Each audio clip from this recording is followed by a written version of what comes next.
Assalamualaikum warahmatullahi wabarakatuh. Halo semuanya, perkenalkan nama saya Cynthia Dwi Nopitasari dengan NIM 1262052122126 dari PGMI 5D. Nah, di video kali ini saya akan menyampaikan materi tugas ke-10 yang berjudul Analisis Jurnal Pembelajaran IPS MI atau SD Kurikulum Merdeka yang diampu oleh Bu Maftuka MPDI dengan mata kuliah pembelajaran IPS MI atau SD. Langsung saja pada hasil jurnal analisis saya. Nama jurnal Harmoni, volume 7, nomor 2, halaman 66-75, tahun terbit 2022, judul jurnal Penerapan Pembelajaran IPS Berdiferensiasi pada Kurikulum Merdeka Belajar. Penulis Yunike Sulistiosari, Hermon Mourtzkarwur, dan Habibi Sultan. Jumlah paragraf abstrak 1 paragraf. Halaman setengah halaman, ukuran spasi 1,15.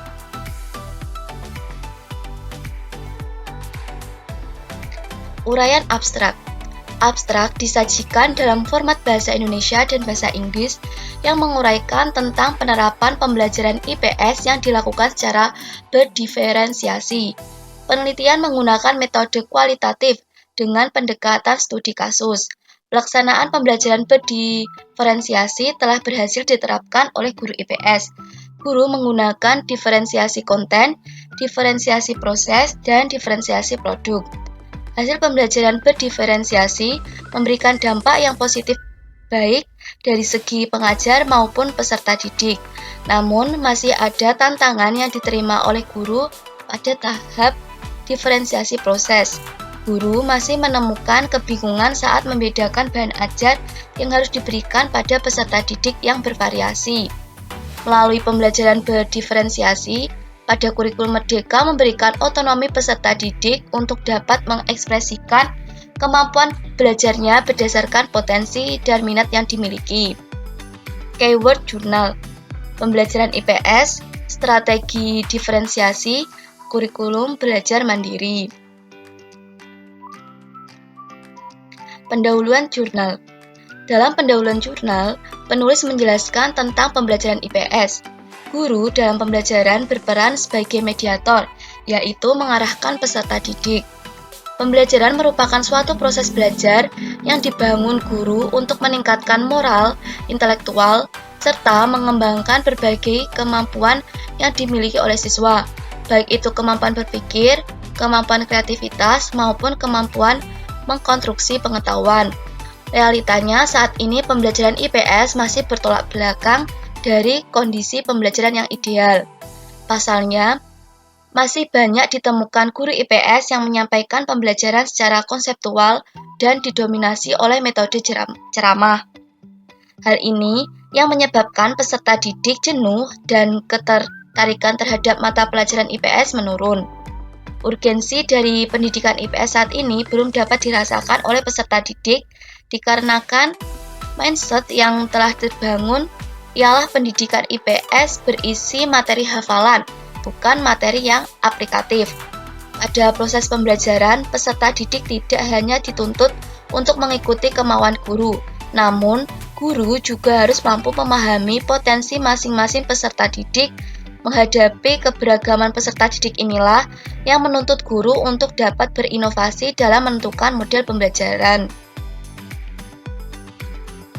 Keterampilan guru dalam menentukan model pembelajaran menjadi sangat penting, dikarenakan sebagai penentu tercapainya sebuah pembelajaran. Model pembelajaran berdiferensiasi merupakan salah satu model pembelajaran yang dapat menjadi alternatif dalam menyampaikan materi secara menarik. Pembelajaran berdiferensiasi merupakan usaha penyesuaian di dalam kelas untuk memenuhi kebutuhan belajar setiap peserta didik. Pembelajaran berdiferensiasi ini mempunyai kesinambungan yang erat dengan kurikulum Merdeka Belajar yang saat ini sedang digencarkan pada setiap institusi pendidikan. Tujuan penelitian. Tujuan penelitian ini yaitu yang pertama, untuk mengetahui pelaksanaan pembelajaran berdiferensiasi. Yang kedua, untuk mengetahui relevansi pembelajaran berdiferensiasi terhadap kurikulum Merdeka Belajar. Selanjutnya, metode penelitian. Penelitian ini menggunakan metode penelitian kualitatif dengan pendekatan studi kasus. Metode kualitatif dipilih untuk mendapatkan data yang mendalam terhadap pelaksanaan pembelajaran berdiferensiasi dan relevansinya terhadap kurikulum Merdeka Belajar.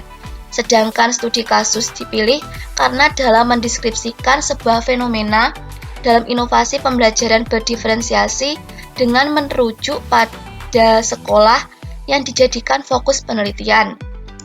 Teknik pengumpulan data menggunakan observasi, wawancara, dan dokumentasi. Selanjutnya adalah hasil penelitian dan pembahasan. Pada bagian pembahasan, penulis membagi beberapa subbab pokok pembahasan, yaitu yang pertama, pelaksanaan pembelajaran berdiferensiasi. Pembelajaran berdiferensiasi adalah pembelajaran yang mengakomodir, melayani, serta mengakui keberagaman siswa dalam belajar sesuai dengan kebutuhan dan preferensi belajar siswa. Fokus perhatian dalam pembelajaran berdiferensiasi ini terletak pada cara guru dalam memperhatikan kekuatan dan kebutuhan peserta didik. Pembelajaran berdiferensiasi sangat cocok diterapkan dalam mata pelajaran IPS, karena dalam mata pelajaran IPS mempunyai sumber belajar yang beraneka ragam, sehingga guru dapat mengembangkan materi IPS sesuai dengan minat dan profil belajar peserta didik.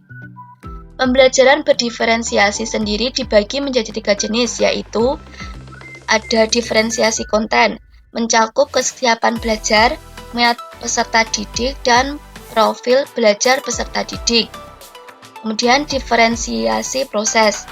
Dalam proses ini, guru mempunyai peran untuk menganalisis pembelajaran yang dilakukan secara mandiri atau berkelompok. Dan yang terakhir yaitu diferensiasi produk. Pada tahap ini merupakan wujud pemahaman peserta didik terhadap sebuah materi yang ditunjukkan kepada guru. Selanjutnya, poin kedua yaitu relevansi pembelajaran berdiferensiasi terhadap kurikulum Merdeka. Pendidikan mempunyai peran penting dalam membangun sumber daya manusia yang unggul. Kurikulum Merdeka Belajar memberikan otonomi pada peserta didik sebagai subjek dalam pembelajaran.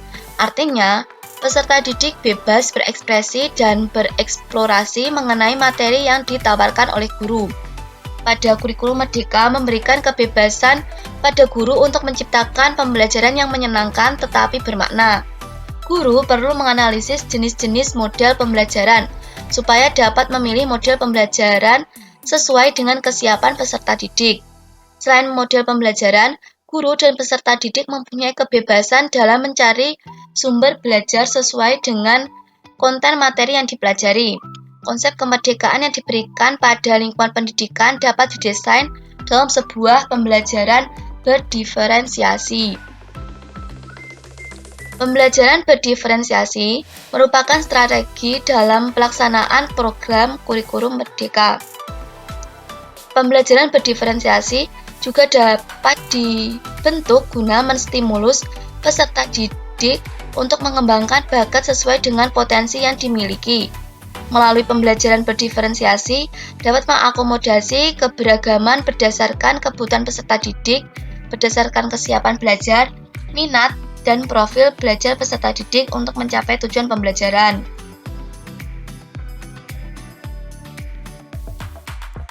Selanjutnya, kesimpulan. Pembelajaran berdiferensiasi pada mata pelajaran IPS memberikan dampak positif bagi peserta didik dan guru. Penerapan pembelajaran berdiferensiasi yang dilakukan guru IPS menggunakan 3 tahapan, yaitu yang pertama, diferensiasi konten yang diterapkan dalam memetakan minat peserta didik. Kedua, diferensiasi proses, yaitu guru menyampaikan materi pembelajaran sesuai dengan minat peserta didik.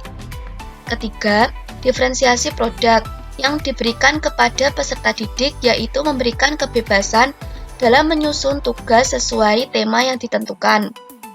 Pembelajaran berdiferensiasi merupakan suasana pembelajaran yang menyenangkan dan peserta didik dapat bebas mengekspresikan potensi sesuai minatnya. Sehingga pembelajaran berdiferensiasi ini dapat dijadikan terobosan untuk menciptakan kemerdekaan dalam pembelajaran sesuai dengan kurikulum merdeka yang sedang dijalankan saat ini. Kelebihan. Yang pertama, penulisan dari awal sampai akhir lumayan lengkap. 2. Penulisan abstrak sudah menggunakan dua bahasa, yaitu bahasa Inggris dan bahasa Indonesia. 3. Dalam jurnal menggunakan bahasa yang mudah dipahami oleh pembaca. 4.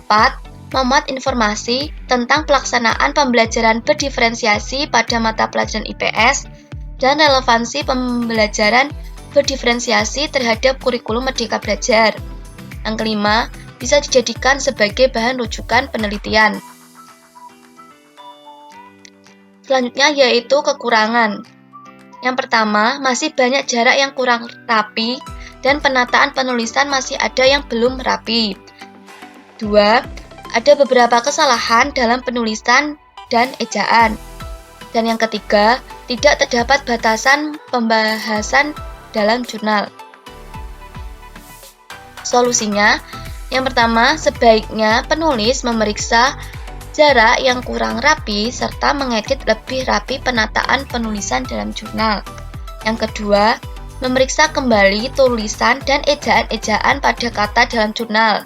Dan yang ketiga, memberikan batasan pembahasan dalam jurnal.